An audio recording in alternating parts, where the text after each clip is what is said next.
ಕಥಾಮೃತಸಾರ ಗುರುಗಳ ಕರುಣದಿಂದ ಪನಿತು ಪೇಳುವೆ ಪರಮ ಭಗವದ್ಭಕ್ತರಿದನಾದರದಿ ಕೇಳುವುದು. ಕಡು ಕರುಣೆ ನೀನೆಂದರಿದು ಹೇರುಡಲೆ ನಮಿಸುವೆ ನಿನ್ನಡಿಗೆ ಬೆಂಬಿಡದೆ ಪಾಲಿಸು ಪರಮ ಕರುಣ ಸಿಂಧು ಎಂದೆಂದು. ನಡು ನಡುವೆ ಬರುತ್ತಿಪ್ಪ ವಿಘ್ನವ ತಡೆದು ಭಗವನ್ನಾಮ ಕೀರ್ತನೆ ನುಡಿದು ನುಡಿಸೆನ್ನಿಂದ ಪ್ರತಿ ದಿವಸದಲ್ಲಿ ಮರೆಯದಲೇ. ನಾಮಸ್ಮರಣ ಸಂಜೆಯ ಸಾರವನ್ನು ನೋಡ್ತಾ ಇದ್ವಿ. ಅದರಲ್ಲಿ 9ನೇ ಪದ್ಯ. ಈ ಉಪಾಸನೆ ಗೈವರಿಳೆಯುಳು ದೇವತೆಗಳಲ್ಲದಲೆ ನರರಲ್ಲಾವ ಬಗೆಯಿಂದಲಾದರ ಅವರ ಅರ್ಚನೆಯು ಹರಿಪೂಜೆ. ಕೇವಲ ಪ್ರತಿಮೆಗಳೆನಿಪರು ರಮಾ ವಿನೋದಿಗೆ ಇವರ ಅನುಗ್ರಹ ದೇವರ ಅನುಗ್ರಹವೆನಿಸುವುದು ಮುಕ್ತಿಯೋಗ್ಯರಿಗೆ. ಹಿಂದಿನ ಪದ್ಯದಲ್ಲಿ ಏನು ಹೇಳಿದರು? ಪರಮಾತ್ಮನೇ ಸಕಲ ಕರ್ಮಗಳಿಗೆ ಸ್ವತಂತ್ರ ಕರ್ತ. ಅವನ ಪ್ರೇರಣೆಯಿಂದಲೇ ಎಲ್ಲ ಆಗತ್ತೆ. ಅವನ ಪ್ರೇರಣೆ ಇಲ್ಲದೆ ತೃಣವು ಚಲಿಸೋದು. ಅವನ ಪ್ರೇರಣೆಯಿಂದಲೇ ಅವನು ಮಾಡಿಸಿದಂತೆ ಮಾಡ್ತೇನೆ, ನಾನು ಸ್ವಲ್ಪವೂ ಸ್ವತಂತ್ರನಲ್ಲ ಅಂತ ಹೇಳಿದು ಭಕ್ತಿಯಿಂದ ಕರ್ಮಗಳನ್ನು ಮಾಡಿ ಪರಮಾತ್ಮನಿಗೆ ಅರ್ಪಿಸೋದು ಉತ್ತಮ ಅಂತ ಹೇಳಿದ್ದಾರೆ. ಈ ಪದ್ಯದಲ್ಲಿ ಹೇಳ್ತಾ ಇದ್ದಾರೆ, ಈ ರೀತಿಯಾಗಿ ಉಪಾಸನೆ ಮಾಡುವರು ಎಲ್ಲ ಕಾಲದಲ್ಲಿ ಸದಾಕಾಲ ಕರ್ಮಗಳಿಗೆ ಕರ್ತ ಪರಮಾತ್ಮನೇ ಎಂದು ಉಪಾಸನೆ ಮಾಡುವವರು, ಅಂದರೆ ಸೇವೆ ಆರಾಧನೆ ಮಾಡುವವರು, ಇಳೆಯೊಳಗೆ ಭೂಮಿಯೊಳಗೆ ದೇವತೆಗಳಲ್ಲದಲೇ ನರರಲ್ಲ, ದೇವ ಸ್ವಭಾವವುಳ್ಳ ದೇವತಾಭೃತ್ಯರು, ಸತ್ವಗುಣಶೀಲರು, ಮನುಷ್ಯೋತ್ತಮರು ಹೊರತಾಗಿ ನರಮರ್ತ್ಯಲೋಕದ ವಿಷಯಲಾಲಸ ಮನುಜರಂತೆ ನರಮಾನುಷರಲ್ಲ ಅಂತ ಹೇಳ್ತಾರೆ. ಆವ ಬಗೆಯಿಂದಾದರೂ ಅರ್ಚನೆಯು ಹರಿಪೂಜೆ. ಇಂತಹ ಪರಿಶುದ್ಧ ಜ್ಞಾನವುಳ್ಳವರು ಯಾವಾಗಲೂ ಪರಮಾತ್ಮನ ಸ್ಮರಣೆ ಪೂರ್ವಕ ಪರಮಾತ್ಮನೇ ಸರ್ವಕರ್ತ ಕಾರಯಿತ ಅಂತ ಹೇಳಿ ಪ್ರತಿ ಕ್ರಿಯೆಯಲ್ಲಿ ಅವನನ್ನು ಮರೆಯದೆ ಮಾಡುವ ಸುಜ್ಞಾನಿಗಳು ಪೂಜಾ ಮಾಡುವುದು ಹರಿಪೂಜೆ. ಇವರಂತರ್ಗತ ಪರಮಾತ್ಮನ ಪೂಜೆ ಎಂದು ತಿಳಿಯಬೇಕು. ಇವರು ಕೇವಲ ಪ್ರತಿಮೆಗಳೆನಿಪರು. ಇವರೇ ಮುಖ್ಯವಾಗಿ ರಮಾ ವಿನೋದಿಯಾದ ಪರಮಾತ್ಮನ ಚಲಿ ಪ್ರತಿಮೆಗಳು ಅಂತ ಅನಿಸ್ಕೊಳ್ತಾರೆ. ಇವರ ಅನುಗ್ರಹವೇ, ಇಂತಹ ಸುಜ್ಞಾನಿಗಳ ಅನುಗ್ರಹವೇ ಉಪದೇಶ ದಯವೇ ಶ್ರೇಷ್ಠವಾದ ಉತ್ತಮವಾದ ಉಪದೇಶ ಆಶೀರ್ವಾದ ಅನಿಸ್ಕೊಳುತ್ತೆ. ಇದು ಯಾರಿಗೆ ಎಂದರೆ ಮುಕ್ತಿಯೋಗ್ಯರಿಗೆ ಅಂತ ಹೇಳ್ತಾರೆ. ಹರಿಸರ್ವೋತ್ತಮ, ವಾಯುಜೀವೋತ್ತಮ, ತಾರತಮ್ಯ, ಪಂಚಭೇದ ಜ್ಞಾನವುಳ್ಳ ಮುಕ್ತಿಯೋಗ್ಯರಿಗೆ ಶ್ರೇಷ್ಠ ಅನುಗ್ರಹ ಅಂತ ಅನಿಸ್ಕೊಳುತ್ತೆ ಅಂತ ಹೇಳ್ತಾ ಇದ್ದಾರೆ. ತನುಮೆ ನಾನೆಂಬುವ ಸತಿಸುತ ಮನೆ ಧನಾದಿಗಳೆನ್ನದೆಂಬುವ ಜುನದಿ ಮೊದಲಾದ ಉದಕಳೆ ಸತ್ತೀರ್ಥ ಎಂಬುವನು. ಅನ್ನಲ ಲೋಹಾದಿ ಪ್ರತ್ಯೇಕಾರ್ಚನೆಯೇ ದೇವರ ಪೂಜೆ ಸುಜನರ ಮನುಜರ ಹೊಂಬುದೆ ಎಂಬುವನು ಗೋಖರ ನೆನಪಬುದರಿಂದ. ತನುವೆ ನಾನೆಂಬು, ಈ ಜಡ ಶರೀರವೇ ನಾನೇ, ಜೀವ ನಾನೆಂಬುವಂತನು. ಜಡ ಜೀವ ಭೇದ ಜ್ಞಾನವಿಲ್ಲದೆ ಈ ಸ್ಥೂಲ ಶರೀರವೇ ನಾನು. ಸತಿ ಸುತ ಮನೆ ಧನಾದಿಗಳು ನನ್ನದು ಎನ್ನು, ಹೆಂಡರು ಮಕ್ಕಳು ಇವರೆಲ್ಲರೂ ನನ್ನದೇ ಅಂತ ಹೇಳೋನು. ಜೀವರ ಜೀವ ಭೇದ ತಿಳಿಯದೆ, ಋಣಾನುಬಂಧದಿಂದ ಹರಿಕೊಟ್ಟ ದಾರಾಪುತ್ರರೆಂದು ತಿಳಿಯದೆ, ವ್ಯಾಮೋಹದಿಂದ ನನ್ನ ಹೆಂಡರು ಮಕ್ಕಳೆಂತು ಕಾಲ ಕಾಲಕ್ಕೆ ವಿಷಯ ಲಾಲಸೆಯಿಂದ ಇವರೆಲ್ಲರೂ ನನ್ನವರೇ ಎಂಬುವನು. ಮತ್ತು ಮನೆ ಧನಾದಿಗಳು, ಮನೆ ಜಡ ದ್ರವ್ಯಗಳು, ಜಡ ವಸ್ತುಗಳು ತನ್ನಿಂದ ಬೇರೆ ಎಂದು ತಿಳಿಯದೆ ಈ ವಸ್ತುಗಳಲ್ಲಿ ನನ್ನದೇ ಎಂಬುವನು. ಹುಟ್ಟಿದ ಕಾಲ ಸಂಗಡ ಬಂದಿಲ್ಲ, ಸಾಯುವಾಗೆ ಸಂಗಡ ಈ ಜಡದೇಹ ದಾರಾಪುತ್ರರು ಮನೆ ಧನ ಯಾವುದು ಬರುವುದಿಲ್ಲ. ಅಜ್ಞಾನದಿಂತಹ ವ್ಯಾಮೋಹ ಮತ್ತು ದ್ಯುನದಿ ಆಕಾಶ ನದಿಯ ಗಂಗೆ ಮೊದಲಾದ ನದಿಗಳ ಉದಕ ತೀರ್ಥಗಳ ಸತ್ತೀರ್ಥ ಎಂಬುವನು. ನದಿಗಳ ಜಡವಾದ ನೀರೇ ಸತ್ತೀರ್ಥ, ಉತ್ತಮವಾದ ತೀರ್ಥಗಳೆಂದು ಅರಿವನು ತಿಳಿಯುವನು. ಅಲ್ಲಿ ಉದಕಗಳಿಗೆ ಅಭಿಮಾನಿಯಾದ ದ್ರವರೂಪಾಭಿಮಾನಿ ದೇವತೆಗಳ ಸತ್ತೀರ್ಥಾಭಿಮಾನಿಗಳು. ತದಂತಸ್ಥ ಪರಮಾತ್ಮನ ರೂಪ ತಿಳಿಯದವ ಕಣ್ಣಿಗೆ ಕಾಣುವ ಸ್ಥೂಲ ಕೆಂಡವೇ. ಈ ಕೆಂಡದಲ್ಲಿ ತೇಜೋರೂಪ ಅಗ್ನಿ, ದೇವತೆಯಲ್ಲಿ ಪರಶುರಾಮ ತಿಳಿಯದೆ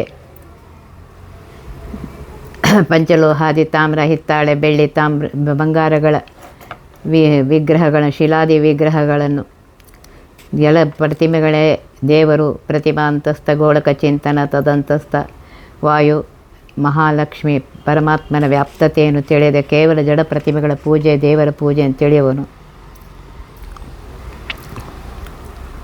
ಸುಜನರೇ, ಹಿಂದಿನ ಪದ್ಯದಲ್ಲಿ ಹೇಳಿದಂತೆ ಸುಜ್ಞಾನಿಗಳಿಗೆ ಮನುಜರಹುದೆಂಬುವನು. ಅಜ್ಞಾನಿಗಳಾದ ಮಾನವರೆಂದು ತಿಳಿಯುವನು.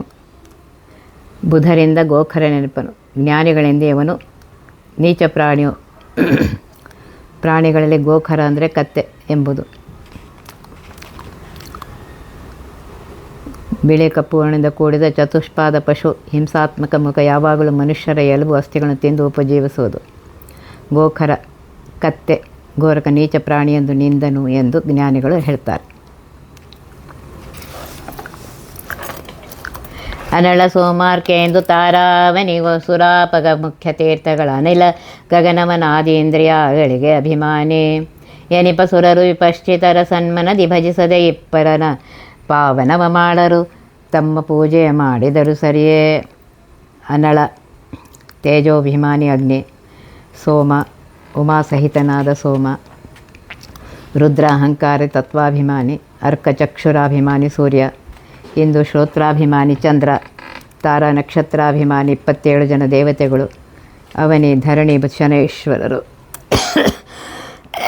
ಸೌಮ್ಯ ಬುಧಾದಿ ನವಗ್ರಹ ದೇವತೆಗಳು, ಸುರಾಪಗ ಸುರದೇವತೆಗಳು, ಆಪಗ ನದಿ ತೀರ್ಥ ದೇವಗಂಗಾದಿ ವರುಣಾಭಿಮಾನಿಗಳು, ಮನಾದಿ ಮನಸ್ಸೇ ಮೊದಲಾದ ತತ್ವಗಳಿಗೆ ನಿಯಾಮಕರಾದ ಇಂದ್ರ ಕಾಮಾದ್ಯರು, ಇವರೆಲ್ಲ ಇಂದ್ರಿಯಗಳಿಗೆ ಅಭಿಮಾನಿಗಳೆನಿಪ ಸುರರು ದೇವತೆಗಳೆನಿಸುತ್ತಾರೆ. ಈ ಎಲ್ಲ ದೇವತೆಗಳು ತಮ್ಮ ಪೂಜಾ ಮಾಡಿದರು ಪೂಜಾ ಮಾಡುವವರನ್ನು ಪಾವನರ ಮಾಡರು ಅಂತ ಹೇಳ್ತಾರೆ, ಪವಿತ್ರನ ಮಾಡು. ಏಕೆಂದರೆ ವಿಪಶ್ಚಿತರ ಸನ್ಮನದೆ ಭಜಿಸದೇ ಇಪ್ಪರನು, ಸಮಸ್ತ ಕ್ರಿಯಾದ್ವೈತ ಸಮರ್ಪಿಸುವ ಸುಜ್ಞಾನ ಪೂಜಾ ಮಾಡದಿದ್ದವರನ್ನು ಪವಿತ್ರರನ್ನಾಗಿ ಮಾಡೋದಿಲ್ಲ. ಏಕೆಂದರೆ ತನಗಿಂತ ಉತ್ತಮರಾದ ಜ್ಞಾನಿಗಳ ಪರಂಪರಾ ಪೂಜೆ ಮಾಡಿದರೆ ತತ್ವೇಶರು ತುಷ್ಟರಾಗ್ತಾರೆ ಅಂತ ಹೇಳ್ತಾ ಇದ್ದಾರೆ.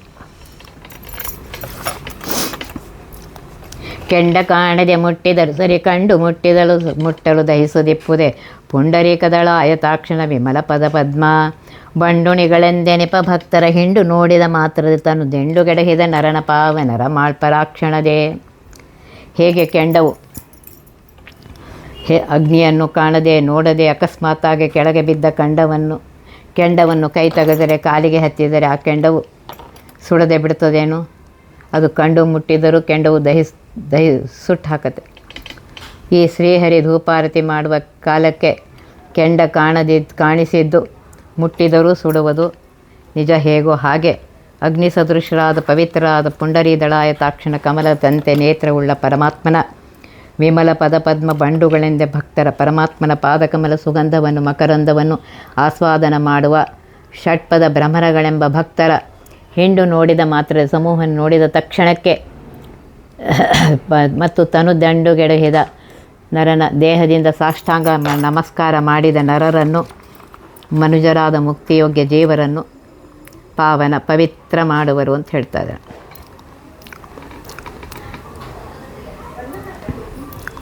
ಜ್ಞಾನಿಗಳೇ ನಮಸ್ಕರಿಸಿ ಉಪದೇಶ ತೆಗೆದುಕೊಂಡರೆ ಪಾಪ ಭಸ್ಮವಾಗುವುದೇ, ಜ್ಞಾನವು ಹುಟ್ಟುತ್ತದೆ ಅಂತ ಹೇಳ್ತಾ ಇದ್ದಾರೆ. ಆದ್ದರಿಂದ ಜ್ಞಾನಿಗಳ ಸಂಘ ಅತ್ಯಂತ ಅವಶ್ಯಕವಾಗಿದೆ ಅಂತ ಹೇಳ್ತಾ ಇದ್ದಾರೆ. ಈ ನಿಮಿತ್ತ ಪುನಃ ಸುಜ್ಞಾನಿಗಳ ಸಹವಾಸ ಮಾಡುಕು ಮಾನವರ ಕೂಡಾಡದಿರು ಲೌಕಿಕಕ್ಕೆ ಮರುಳಾಗೆ ವೈನತೆಯಾಂಸಗನ ಸರ್ವಸ್ಥಾನದಲ್ಲಿ ತನ್ನಾಮರೂಪವಧೇನಿಸುತ್ತ ಸಂಚರಿಸು ಇತರ ಆಲೋಚನೆಯ ಬಿಟ್ಟು. ಹಿಂದಿನ ಪದ್ಯದಲ್ಲಿ ಹೇಳಿದಂತೆ ಜ್ಞಾನಿಗಳು ತೇಜೋಮಯರು, ಜ್ಞಾನೋಪದೇಶ ಮಾಡಿ ತೃಣಾಖ್ಯ ಪಾಪವನ್ನು ದಹಿಸಿ ಹರಿಸರ್ವೋತ್ತಮನೆಂಬ ದಾರ್ಢ್ಯವಾದ ಜ್ಞಾನವನ್ನು ಹುಟ್ಟಿಸುತ್ತಾರೆ. ಕಾರಣ ಪುನಃ ಮತ್ತೆ ಸುಜ್ಞಾನಿಗಳ ಸಹವಾಸವನ್ನು ಮಾಡು ಅಂತ ಹೇಳ್ತಾ ಇದ್ದಾರೆ. ಸಹವಾಸ ಮಾಡು, ಅವರ ಸೇವಾ ಮಾಡು. ಅಂತಹ ಸಜ್ಜನರಾದ ಜ್ಞಾನಿಗಳಿಂದ ಜ್ಞಾನ ದೊರೆಯುತ್ತೆ. ಪರಮಾತ್ಮನು ನಿನ್ನ ಸಾಧನ ಕಾಲಗನುಗುಣವಾಗಿ ಅಂತಹ ಜ್ಞಾನಿಗಳ ಸಂಘ ಅನಾಯಾಸವಾಗಿ ತಂದುಕೊಡ್ತಾನೆ. ಅಂತಹ ಸುಜ್ಞಾನಿಗಳ ಪಾದಕ್ಕೆರಗು, ಲೌಕಿಕಕ್ಕೆ ಮರಳಾಗಿ ಕುಮಾನವರ ಕೂಡಬೇಡ ಅಂತ ಹೇಳ್ತಾ ಇದ್ದಾರೆ. ಕುಮಾನವರು ದುಷ್ಟ ಮನುಜರು, ಲೋಕದಲ್ಲಿಂಥ ಡಂಭಾಚಾರಿಗೆ ಮರಳಾಗದೆ ಸಜ್ಜನರ ಸಹವಾಸದಿಂದ ವೈನತೆಯಾಂಸಗನ ವಿನತಾದೇವಿಯ ಪುತ್ರ ಗರುಡದೇವರ ಹೆಗಲಲ್ಲಿ ವಿರಾಜಿಪ ಶ್ರೀಕೃಷ್ಣನ ಸರ್ವಸ್ಥಾನದಲ್ಲಿ ಸಕಲ ಜಡ ಜೀವ ಸರ್ವತ್ರ ಬ್ರಹ್ಮಾಂಡ ಬಹಿರ್ದಲ್ಲಿ ತನ್ನಾಮರೂಪ ಆಯಾ ರೂಪ ನಾಮಗಳನ್ನು ಧ್ಯಾನ ಮಾಡುತ್ತಾ ಇತರ ಆಲೋಚನೆಯನ್ನು ಬಿಟ್ಟು ಪರಮಾತ್ಮನ ತನ್ನಾಮರೂಪ ಗುಣಗಳನ್ನು ಹೊಗಳಿ ಹಿಗ್ಗುತ್ತಾ ಇತರ ವಿಷಯಗಳನ್ನು ಮನಸ್ಸಿಗೆ ತರದೇ ಸಕಲ ವ್ಯಾಪಾರಗಳನ್ನು ಮಾಡು ಅಂತ ಹೇಳ್ತಾ ಇದ್ದಾರೆ. ಹೀಗೆ ಸುಜ್ಞಾನಿಗಳ ಸಹವಾಸ ಮಾಡಿದರೆ ಭಗವಂತನ ನೆನಪು ಬರುತ್ತೆ. ತತ್ತದ್ನಾಮ ಸ್ಮರಿಸಲು ಯೋಗ್ಯ ಅಧಿಕಾರಿಯಾಗುವನೆಂದು ಹೇಳ್ತಾ ಇದ್ದಾರೆ. ಈ ನಳಿನ ಜಾಂಡದೊಳು ಸರ್ವ ಪ್ರಾಣಿಗಳೊಳಗೆ ಧನವರತ ವಿಜ್ಞಾನಮಯ ವ್ಯಾಪಾರಗಳ ಮಾಡುವನು ತಿಳಿಸದಲೇ ಏನು ಕಾಣದೆ ಸಕಲ ಕರ್ಮಗಳಾನೆ ಮಾಡುವನೆಂಬ ನರನು ಕೊಯೋನಿಯೈದುವ ಕರ್ತುಹರಿ ಅಂದವನೇ ಮುಕ್ತನಃ.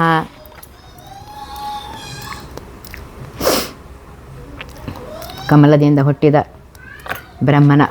ಬ್ರಹ್ಮಾಂಡದಲ್ಲಿರುವಂತಹ ಅಂದರೆ ಸರ್ವ ಪ್ರಾಣಿಗೊಳಗೆದ್ದು ಅನವರತ ಸಕಲ ಚೇತನರಾದ ಜೀವರಾಶಿಗಳಲ್ಲಿದ್ದು ಸದಾಕಾಲದಲ್ಲಿ ವಿಜ್ಞಾನಮಯ ಶ್ರೀಹರಿಗೆ ಜ್ಞಾನ ವಿಜ್ಞಾನ ಪ್ರಜ್ಞಾನ ಅಂತ ಹೇಳಿದ್ದಾರೆ.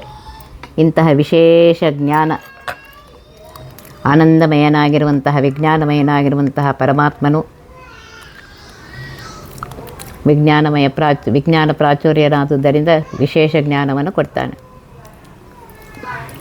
ಈ ರೀತಿಯಾಗಿ ಪರಮಾತ್ಮ ಸಕಲ ತ್ರಿವಿಧ ಜೀವರಲ್ಲಿ ವ್ಯಾಪಾರ ಮಾಡುತ್ತಾ ಅಜ್ಞಾನಿಗಳಿಗೆ ತಿಳಿಸದಲೇ ಇರ್ತಾನೆ. ಇದನ್ನು ತಿಳ್ಕೊಳ್ಳದೆ ಈ ಪರಮಾತ್ಮನ ವ್ಯಾಪಾರವನ್ನು ತಿಳ್ಕೊಳ್ಳದೆ ನಾನೇ ಎಲ್ಲ ವ್ಯಾಪಾರಗಳನ್ನು ಮಾಡ್ತೇನೆ ಅಂತ ಅನ್ನುವವನು ಅವನೇನು ಮಾಡ್ತಾನೆ ಅಂದರೆ ಮನುಜನು ಕುಯೋನಿ ಐದುವ ಮುಂದೆ ಕುಚ್ಚಿತವಾದ ಕೆಟ್ಟ ಯೋನಿಗಳಲ್ಲಿ ಹುಟ್ಟುತ್ತಾನೆ ಅಂತ ಹೇಳ್ತಾ ಇದ್ದಾರೆ.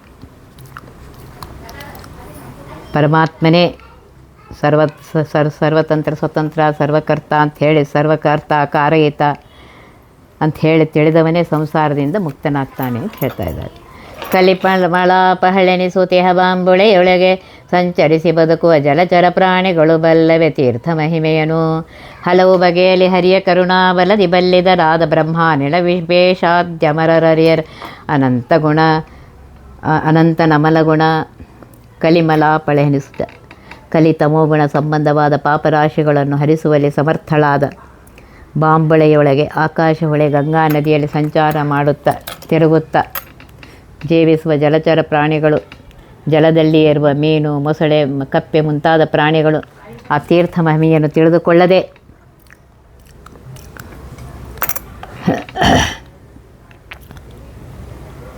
ಹೇಗೆ ಗಂಗೆಯಲ್ಲಿದ್ದರೂ ಗಂಗೆಯ ಅಗಾಧ ಮಹಿಮೆ ಅವಕ್ಕೆ ಗೊತ್ತಿಲ್ಲವೋ ಹಲವು ಬಗೆಯಲ್ಲಿ ಪರಮಾತ್ಮನ ಕರುಣಾಬಲದಿಂದ ತಿಳಿದವರಾದ್ಯಾಗೂ ಬ್ರಹ್ಮ ಅಂದರೆ ಬ್ರಹ್ಮದೇವರು, ಅನಿಲ ವಾಯುದೇವರು, ವಿಪೇಶ ಗರುಡ ಮೊದಲಾದ ದೇವತೆಗಳು ತಮ್ಮ ತಮ್ಮ ಯೋಗ್ಯತೆಗಳಾಗಿ ತಿಳಿಯವರಲ್ಲದೆ ಪರಮಾತ್ಮನ ಅನಂತ ಗುಣಗಳನ್ನು ಪೂರ್ಣವಾಗಿ ಅವರೇ ತಿಳಿಯೋದಿಲ್ಲ ಅಂದ ಮೇಲೆ ಮನುಜರ ಪಾಡೇನು ಅಂತ ಹೇಳ್ತಾ ಇದ್ದಾರೆ. ಶ್ರೀಲಕುಮಿ ವಲ್ಲವನು ಹೃತ್ಕೀಲಾಲಜದೊಳಿದ್ದ ಖಿಳಚೇತನ ಜಾಲವನ್ನು ಮೋಹಿಸುವ ತ್ರಿಗುಣದಿ ಬದ್ಧರನು ಮಾಡಿ ಸ್ಥೂಲ ಕರ್ಮದಿ ರತರ ಮಾಡಿ ಸ್ವಶೀಲೆಗಳ ತಿಳಿಸದಲೆ ಭವದಿ ತುಲಾಲಚಕ್ರ ತಿರುಗಿಸುತ್ತೇನು ಮಾನವರ ಸಂಪತ್ಕರಳ ಶ್ರೀ ಅಂದರೆ ಸಂಪತ್ಕರಳಾದ ಮಹಾಲಕ್ಷ್ಮೀ ದೇವಿ ವಲ್ಲಭಾವ ಆಕೆಯ ಪತಿಯಾಗಿರುವಂತಹ ಪರಮಾತ್ಮ ಹೃತ್ಕೀಲಾಲಜೊಳಗಿದ್ದು ಹೃದಯದಲ್ಲಿದ್ದು ಕಮಲದಲ್ಲಿದ್ದು ಅಖಿಳ ಚೇತನ ಸಮಸ್ತ ಜೀವರಾಶಿಗಳ ಸಮೂಹವನ್ನು ಮೋಹಿಸುವ ತನ್ನ ಇಚ್ಛೆ ಮಾಯೆಯಿಂದ ಲಿಂಗದೇಹ ತ್ರಿಗುಣದಿ ಬದ್ಧರನ್ನು ಮಾಡಿ ಭ್ರಮೆಗೊಳಿಸ್ತಾನೆ. ಅಜ್ಞಾನಾದಿಗಳನ್ನು ತಂದುಕೊಡ್ತಾನೆ. ಸತ್ವರದ ತಮೋಗುಣಗಳಿಂದ ಬದ್ಧರನ್ನು ಮಾಡ್ತಾನೆ. ಹೀಗೆ ಮೋಹಿಸಿ ಬದ್ಧರಾದ ಜೀವಿಗಳನ್ನು ಸ್ಥೂಲ ಕರ್ಮದ ರತರನ್ನು ಮಾಡಿ ಹೃದಯಸ್ಥನಾದ ತನ್ನ ಲೀಲೆಯನ್ನು ತಿಳಿಯಗೊಡದೆ ಸಂಸಾರದಲ್ಲಿ ಕುಂಬಾರನ ತಿಗುರಿ ಗಾಲಿಯಂತೆ ತಿರುಗಿಸ್ತಾನಂತ ಹೇಳ್ತಾ ಇದ್ದಾರೆ.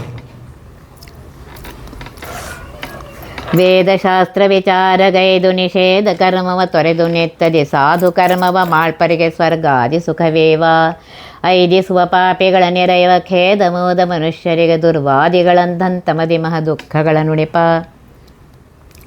ಯಾವನು ವೇದಶಾಸ್ತ್ರ ವಿಚಾರಗೈದು ಶಾಸ್ತ್ರದ ಹೇಳಿದ ವಿಷಯವನ್ನು ಚೆನ್ನಾಗಿ ಗುರುಗಳಿಂದ ತಿಳಿದುಕೊಂಡು ನಿಷೇಧ ಕರ್ಮವನ್ನು ತೊರೆದು ನಿಷಿದ್ಧವಾದ ಕರ್ಮಗಳನ್ನು ಬಿಟ್ಟು ಸಾಧು ಕರ್ಮ ಒಳ್ಳೆಯ ಕರ್ಮವನ್ನು ಅಂದರೆ ತನ್ನ ನಿವೃತ್ತಿ ಧರ್ಮವನ್ನು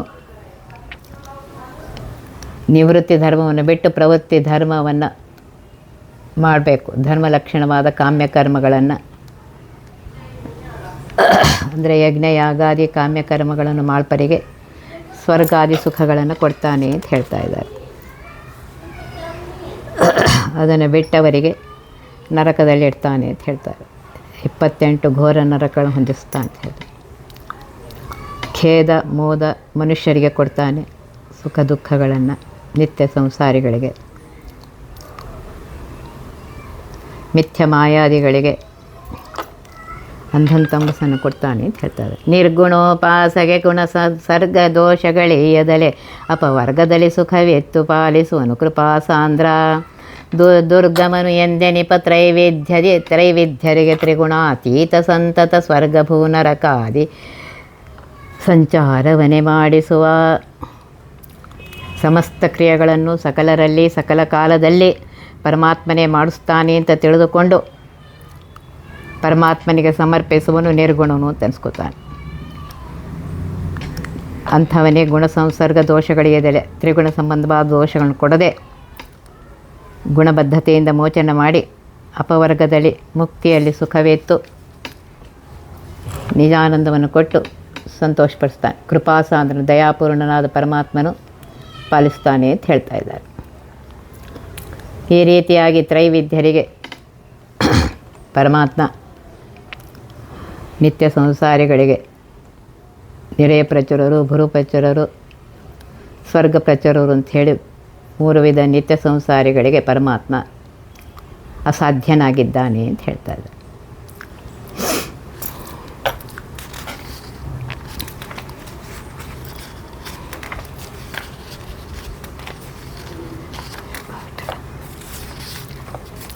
ಮೂವರೊಳಗಿದ್ದರೂ ಸರಿಯ ಸುಖ ನೋವುಗಳು ಸಂಬಂಧವಾಗು ಪಾವನಕ್ಕೆ ಪಾವನ ಪರಾತ್ಪರ ಪೂರ್ಣ ಸುಖವನಗೆ. ಈವನ ರುಹ ಭವಾಂಡದಳು ಸ್ವಕಳೇವರ ತದಾಕಾರ ಮಾಡಿ ಪರಾವರೇಶ ಚರಾಚರಾತ್ಮಕ ಲೋಕಗಳ ಪೊರೆವ. ಮೂವರೊಳಿದ್ದರೂ ಸರಿಯೇ ಪರಮಾತ್ಮ ತ್ರಿವಿಧರಾದ ಸಾತ್ವಿಕ ರಾಜಸ ತಾಮಸ ಜೀವರಲ್ಲಿ ಇದ್ದರೂ ಅವರವರ ಯೋಗ್ಯತೆಯಂತೆ ಅವರಿಗೆ ಕರ್ಮಗಳು ಮಾಡಿಸಿದರು ಪರಮಾತ್ಮನಿಗೆ ಯಾವ ಲೇಪ ಆಗೋದಿಲ್ಲ ಅಂತ ಹೇಳ್ತಾ ಇದ್ದಾರೆ. ಯಾಕೆಂದರೆ ಪಾವನನಕ್ಕೆ ಪಾವನನಾಗಿದ್ದಾನೆ, ಅತ್ಯಂತ ಪವಿತ್ರನಾಗಿದ್ದಾನೆ. ಅತ್ಯಂತ ಪವಿತ್ರಳಾದ ಗಂಗೆಯನ್ನು ಪವಿತ್ರ ಮಾಡುವಂಥವನು, ಪರಾತ್ಪರ ಉತ್ತಮಳಾದ ಲಕ್ಷ್ಮೀದೇವಿಯರಿಂದಲೂ ಉತ್ತಮನಾದವನು, ಸುಖವನದಿ ಪೂರ್ಣ ಸುಖವನದಿ ಸಂಪೂರ್ಣ ಸುಖಾದಿ ಅಷ್ಟೈಶ್ವರ್ಯ ಸಮುದ್ರನಾದವನು.